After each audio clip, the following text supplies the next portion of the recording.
Shalom à tous les auditeurs de l'émission Kangoka, mon nom est Chris Ndikumana. Aujourd'hui nous sommes vendredi. Aujourd'hui il y a une parole que j'aimerais vous partager. J'aimerais la partager surtout avec toute personne qui se culpabilise à cause des péchés du passé. Le diable sait comment culpabiliser les enfants de Dieu. Il te montre ce que tu as fait, il essaie de te convaincre que Dieu est furieux contre toi et ne veut pas t'écouter alors que tu as pris la décision d'accepter Jésus dans ta vie. Si tu es vraiment un enfant de Dieu, tu t'es repenti, j'ai une bonne nouvelle. Dieu a complètement oublié tes péchés. N'écoute pas la voix qui te condamne. C'est le diable qui te condamne parce que Jésus a été crucifié pour tous tes péchés. Quand il était sur la croix et quand il a dit tout est accompli, ça dit qu'il a pris tous tes péchés sur lui. Prenez l'exemple de Rahab. On connaît Rahab, c'était une prostituée dans l'Ancien Testament et son métier était le métier de prostitution. Mais Dieu l'a pardonné à cause de ce qu'elle a fait. Il a fait un acte de cacher les espions envoyés par Moïse et Dieu l'a pardonné. Ça dit que quand il y avait le jugement, Rahab et sa famille étaient pardonnés, étaient épargnés à cause de son acte. Donc ton acte de repentance, quand tu as pris la décision de te repentir, Dieu a complètement pardonné ton péché et n'écoute pas la voix qui te condamne. Un autre exemple que je peux vous donner dans la Bible, vous avez entendu parler de Marie de Magdala. Marie de Magdala était très proche de Jésus. Elle a été convertie, elle a été pardonnée, mais avant de rencontrer Jésus, c'était une prostituée aussi. Elle avait une vie mauvaise, une vie pécheresse, mais quand elle a rencontré Jésus,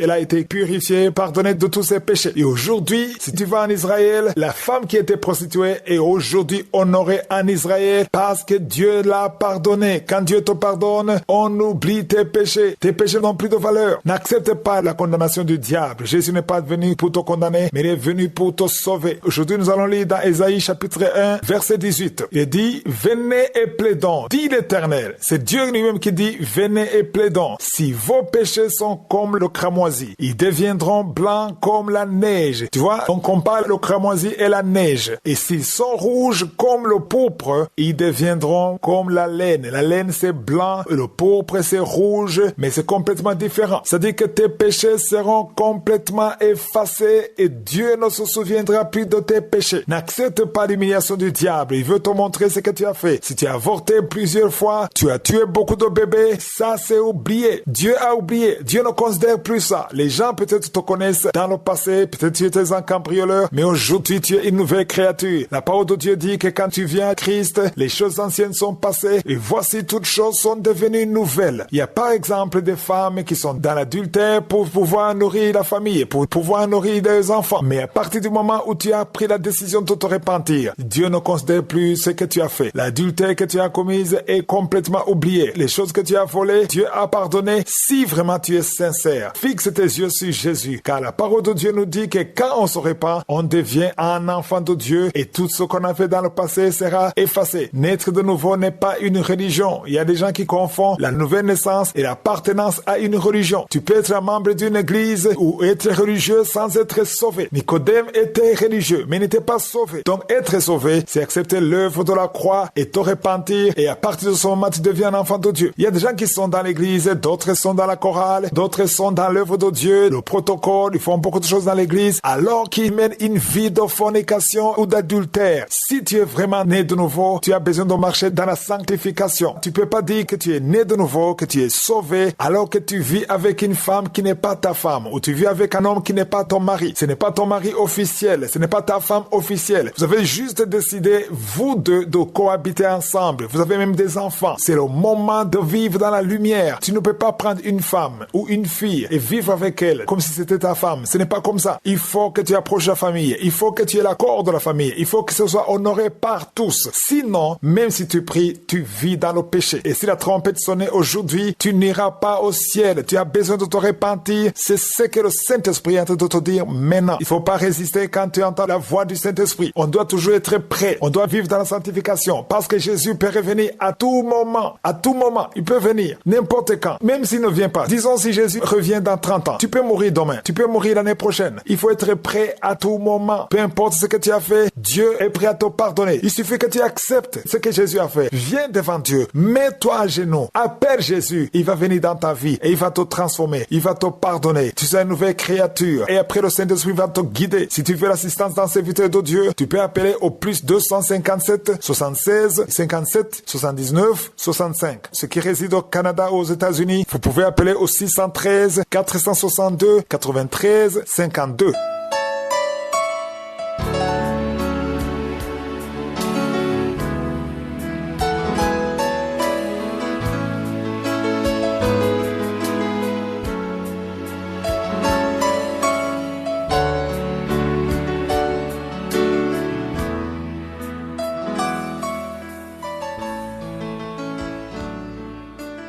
Nous sommes maintenant dans le moment consacré à l'enseignement. Nous continuons avec l'enseignement que j'ai commencé lundi le 18 mars. Ça fait déjà 2 semaines. C'est un enseignement que j'ai intitulé « Qui est le Saint-Esprit ?» Je veux qu'on comprenne la vraie identité du Saint-Esprit. Comme je vous l'ai dit, le Saint-Esprit est souvent négligé dans l'Église. On s'occupe d'autres choses, mais on oublie le Saint-Esprit. On en parle même rarement. Le Saint-Esprit, c'est pas un vent impétueux, c'est pas juste une force. Le Saint-Esprit est Dieu. Et nous avons vu que le Saint-Esprit intercède pour nous. Même Jésus intercède pour nous. Je vous ai donné des passages où Jésus intercède pour les saints. Et nous avons vu aussi que même le Saint-Esprit intercède pour nous. Et ce n'est pas n'importe qui a dit ça, c'est Paul, l'apôtre Paul. Il dit, nous ne savons pas comment prier. Et nous avons besoin du Saint-Esprit dans nos faiblesses. Donc toi qui m'écoutes, tu as besoin du Saint-Esprit quand tu pries. À condition que tu pries au nom de Jésus. Si tu pries au nom de Jésus, le Saint-Esprit intercédera pour toi parce qu'il sait exactement ce qu'il faut demander. Au début de cet enseignement, je vous ai dit que le Saint-Esprit n'est pas un objet, mais que c'est Dieu lui-même. Ça dit que le Saint-Esprit parle. Je vous ai montré des versets qui prouvent que le Saint-Esprit parle, que le Saint-Esprit guide son peuple, guide les disciples. Et j'aimerais vous montrer aujourd'hui qu'on peut mentir au Saint-Esprit et que si on fait ça, on attriste le Saint-Esprit. Je vais vous montrer comment certains mentent le Saint-Esprit sans le savoir. On va parler de l'histoire d'Ananias et Saphira. Beaucoup d'entre vous connaissent l'histoire qui se trouve dans Actes des Apôtres, chapitre 5. On parle d'Ananias et de Saphira. Au verset 3, on voit Pierre qui s'adressait à Ananias. Il a dit, pourquoi Satan a-t-il rempli ton cœur au point que tu mentes au Saint-Esprit et que tu aies retenu une partie du prix du champ? En fait, Ananias avait menti. Il avait donné un mauvais chiffre de ce qu'il possédait, de ce qu'il donnait pour le Seigneur, et il croyait mentir à Pierre. Mais Pierre dit, pourquoi est-ce que Satan a rempli ton cœur au point que tu mentes au Saint-Esprit? Ananias ne savait pas qu'il mentait au Saint-Esprit. Il croyait mentir à Pierre. C'est pour ça qu'il faut savoir que quand tu mens en serviteur de Dieu, je ne dis pas juste un pasteur, mais un vrai serviteur de Dieu. Si c'est vraiment un serviteur de Dieu que Dieu approuve et que tu lui dis des mensonges, il faut savoir à partir d'aujourd'hui que ce n'est pas à lui que tu dis des mensonges, c'est au Saint-Esprit que tu dis des mensonges. Toi, tu crois mentir au pasteur ou au serviteur de Dieu, mais tu mens au Saint-Esprit. Et ça, c'est un péché et ça attriste le Saint-Esprit. C'est ce que nous voyons au verset 3. Il dit, comment est-ce que tu as pu mentir au Saint-Esprit? Au verset 4, il dit, s'il n'eût pas été vendu, ne te restait-il pas? Et après qu'il a été vendu, le prix n'était pas à ta disposition. Il dit, pourquoi est-ce que tu as menti? Tu n'étais pas obligé de le faire. Parce que je vous ai parlé de 2 Corinthiens chapitre 9 verset 7. Ça montre que dans le Nouveau Testament, on donne avec joie. Ce qu'on a décidé dans le cœur, avec joie. Ne donnez pas par pression ou par peur dans le Nouveau Testament. Ça se passait dans l'Ancien Testament. Dans l'Ancien Testament, on donnait parce que la loi demandait de donner. Et on le faisait pour éviter les problèmes. C'est ça. Mais dans le Nouveau Testament, on donne avec joie, sans tristesse ni contrainte. C'est ce qui est écrit dans 2 Corinthiens chapitre 9 verset 7. Mais ici, Pierre s'adresse à Ananias. Il dit, tu n'avais pas besoin de mentir. C'était ton argent. Tu pouvais donner si tu voulais. Comment as-tu pu mettre ton cœur en pareil dessein? Et il termine en disant, ce n'est pas à des hommes que tu as menti, mais à Dieu. Il dit, tu crois avoir menti à Pierre et aux autres apôtres, mais tu as menti à Dieu. Et verset 5, on dit, Ananias, entendant ces paroles, tomba et expira. Une grande crainte saisit tout ce qui a pris ces choses. C'est-à-dire qu'il a été tué par qui? Par le Saint-Esprit. Parce qu'il a menti au Saint-Esprit. Et si tu continues à lire, il y a sa femme, Saphira, qui est venue. Il ne savait pas ce qui s'était passé. Il ne savait pas que son mari était mort à cause du mensonge. Et il est tombé dans le même piège. Elle aussi a menti. Et avant de parler de Saphira, je vais vous montrer le verset 3 et le verset 4. Au verset 3, Pierre dit qu'Ananias a menti au Saint-Esprit. C'est ce qu'il a dit. Comment est-ce que tu peux mentir au Saint-Esprit? Mais au verset 4, il dit, ce n'est pas des hommes que tu as menti, mais à Dieu. Au verset 4, il parle de mentir à Dieu. Au verset 3, il parle de mentir au Saint-Esprit. Autrement dit, le Saint-Esprit, c'est Dieu. C'est ça. Ça, c'est une preuve que le Saint-Esprit, c'est Dieu. Ce n'est pas seulement une force de Dieu, ce n'est pas une puissance de Dieu seulement, mais c'est Dieu. Parce que quand il a menti à Pierre, il a menti au Saint-Esprit. Et en même temps, il a menti à Dieu. C'est ça. Le verset 3 et verset 4, on parle du Saint-Esprit, on parle de Dieu, mais c'est le même mensonge. Et quand Saphira est venue, elle aussi a menti comme son mari. Il ne savait pas ce qui s'est passé, mais elle aussi a menti à son mari parce qu'elle ne craignait pas Dieu. Saphira et Ananias ne craignaient pas Dieu. Ceux qui mentent au Saint-Esprit ne craignent pas Dieu. Et elle aussi a été tuée de la même façon que son mari. Et si vous lisez le verset 11, il est dit, une grande crainte s'empara de toute l'assemblée et de tous ceux qui apprirent ces choses. Verset 12, beaucoup de miracles, de prodiges se faisaient au milieu du peuple par les mains des apôtres. Qu'est-ce qui a déclenché ces miracles? C'est parce qu'il y a eu la crainte. Le manque de crainte aujourd'hui